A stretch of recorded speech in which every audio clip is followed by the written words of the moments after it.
Figured I'd do a quick video cleaning one of these muzzle. I did one for a flintlock already, but it was kind of long and drawn out, so I did put it on YouTube and I ended up taking it off.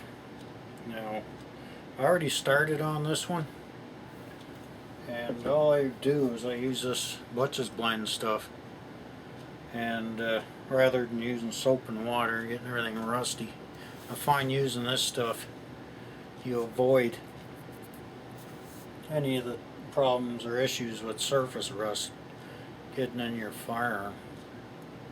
So I use this stuff instead, and I don't find it takes any longer. In fact, I find it's actually a little quicker. And the nice thing about this stuff is it neutralizes any of the acids and stuff that actually like chewing up your precious muzzle loader. So even if you miss a little bit and this stuff gets on it, which I've seen happen in my guns, I don't get any rust like I used to get. So it seems to do exactly what they claim. There's two types of jag you can get for cleaning these things. This is a 50 caliber, and I'll show you this jag here. It worked good except for one little thing I never cared for. It's got that taper on the end of it. So when you reach the end, the breech, you're going to miss. It always seems to leave a little bit behind because of that, because it doesn't butt up against the edge that's inside. Plus, you'll find with Lyman firearms or muzzle loaders, like this Plains pistol barrel, there's also a narrower chamber in here where your powder and stuff goes. It's about a 38 caliber jag you need to get in there as well. And I find that Traditions doesn't have that, but the Lyman stuff does, however you want to pronounce it. This is the jag I found at wholesale. It's got a nice square edge on it, and as you can see, you can also double as a loader. I noticed when I put that in there, I'm getting a nice black ring around my patch, which means I'm getting all the residue out of that barrel, which you want. So I kind of prefer this jag because of that edge there. The rest is pretty straightforward. I just screw it into the end of the loading ram. I always swap out my wooden ones for these plastic rams. Biggest reason is I'm just kind of picturing what would happen if that ram broke. And as wood breaks, it leaves a nice sharp end, and having that going into and through my palm, my hand, is not one of the things I consider that I really want to do in life. So I get these patches here, and, kind of a local made patch. Not quite sure what to make of them yet, but the new Butch's patches, they're just huge. I mean, it seems like overkill, so I'm trying these. Well, I do. It's pretty straightforward. Soak it up, and like I said, I already ran a wet patch through this barrel, so this will be the second time. And I use 777, and even these, they just say use water, but I'd rather use this, something that actually has a rust protection in it. Water doesn't have rust protection in it, and also, like I said, it neutralizes any acids that you're not really going to get so much of with the 777, but there's stuff in there. I'm running it out a few times. There's that black ring I was telling you about. That gets left behind with the other style jag, so that's why I like this one. You can even go in. I don't know if it's gonna. Probably not gonna turn the patch because of the rifling, but it gets the fugglies out of there pretty good. And this is the second patch I ran through the barrel, so and I did about 75 rounds of round ball through this barrel. 2 patches and the thing's clean with the 777. Now because of the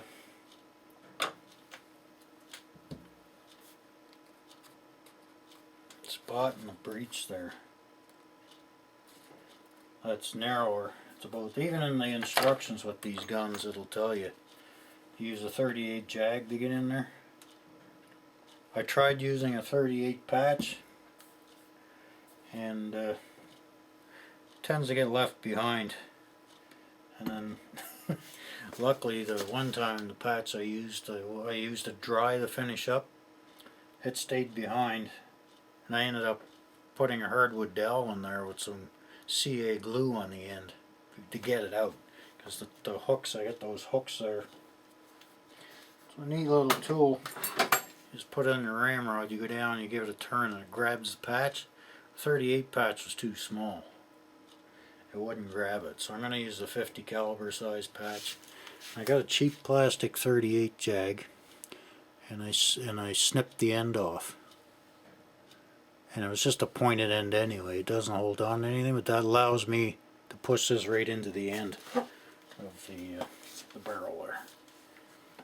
So stick them over or stuff them in. Now I can feel that going in there now. Again, the 50 caliber patch seems to come out. There's a bunch of, if you're using real black powder, there's a bunch of rust and corrosion just waiting for a place to happen right there. But getting the, nipping the end off this allows you to go flush against the back. And you can pretty much get all the crap out of there. Even if you don't, like I said, that Butch's blend stuff will neutralize any little bit that's left, so it doesn't rust the hell out of your barrel. I'll tell you, it works. I mean, I've never had rust issues using this stuff, that Butch's blend shit. No, I'm not getting paid to say that. I don't even do the share thing on YouTube. I do this for fun. So, and you can take your other, you got that big 50 cal patch, especially if you see this one's pretty clean. So I'll just go off center of that and just kind of go around the patch. Probably because got too much Scottish in me, I guess. But I'll use the shit out of something before I throw it away. And you can see it's still coming out. And cheap plastic jag, snip that tip off it, a little point that's on the end of it, and it goes right in there. But don't use a 38. Don't use a 38 size patch. I tried that, and damn thing, like I said before, gets stuck in the barrel. I had some creative thinking to get it out. At least this one, like it just did, it gets stuck in there. It's big enough. You can just grab it and pull it out, and if you can't, your patch grabbing tool will hook onto the bigger patch anyway, and it'll come out. It's usually the dry patch that likes to stay put in there for some reason. So I got a dry one here. Actually, I'll run that through with the 50 jag.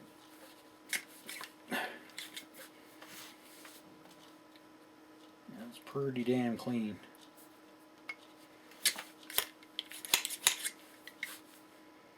See, it's still getting that little ring in the end there. And again, that would get missed if I was using that other jag. The other jag I use mostly in the field.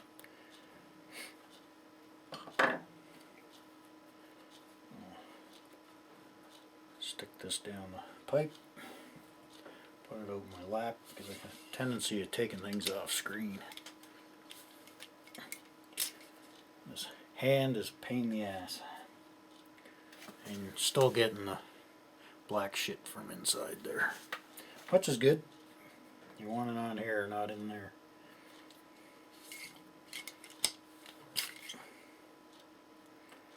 So So I'll just repeat that process, and until it comes out clean. Especially if you're using black powder, you want to be real fussy with it.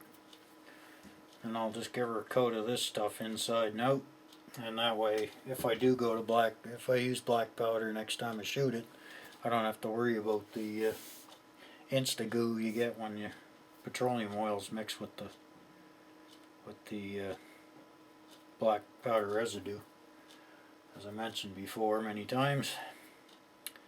And as far as getting in around where the nipple and everything goes, I just put the old Butz's blend on the almighty Q-tip and give the exterior a wipe, and again, like I said, the inside and out with this slop here, and she's as good as new. Here's a neglected little spot I noticed. A few second-hand percussion rifle I've seen for sale, and it's cleaning in here, the inside of that hammer. Seen lots of them. In fact, I bought a used one. I got it sitting there, and she's pitted pretty bad inside, and that's why. Seems like folks seem to forget the old hammer, concentrating too much on the barrel, I guess.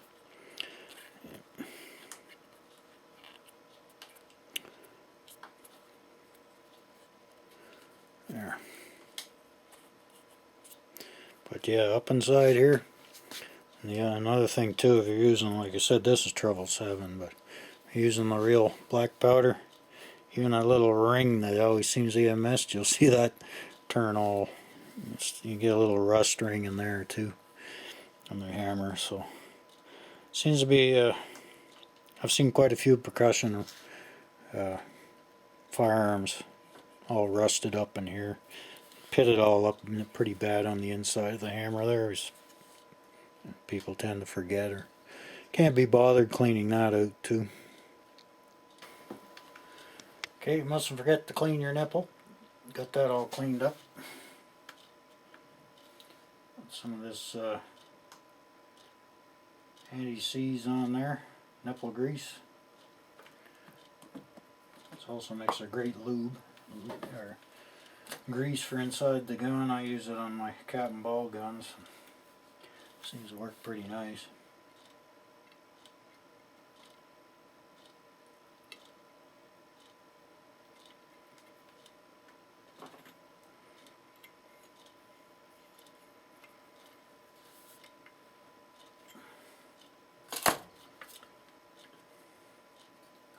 Slop up the excess.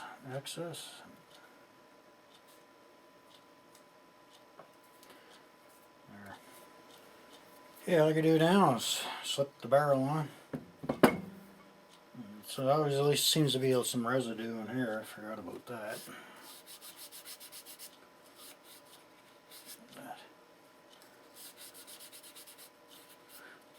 Now if you're putting her away for the season, like we have seasons here in Canada, you probably take the whole thing apart and clean her up good everywhere. And lube it up, put her back together.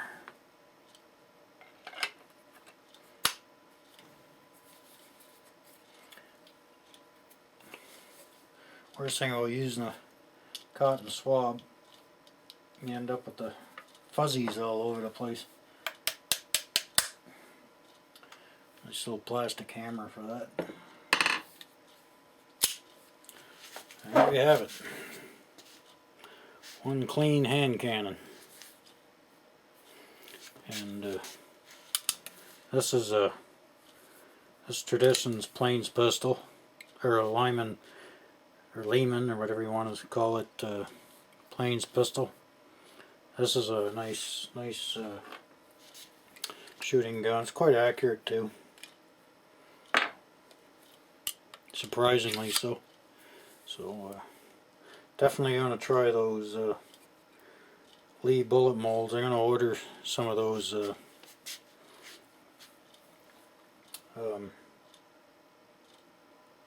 bullet molds for the cap and ball revolvers, And I already have the Lee real bullet, as they call it. I call them for making it for black powder. So I'm going to cast a few of those. I'll probably try them out in this pistol too.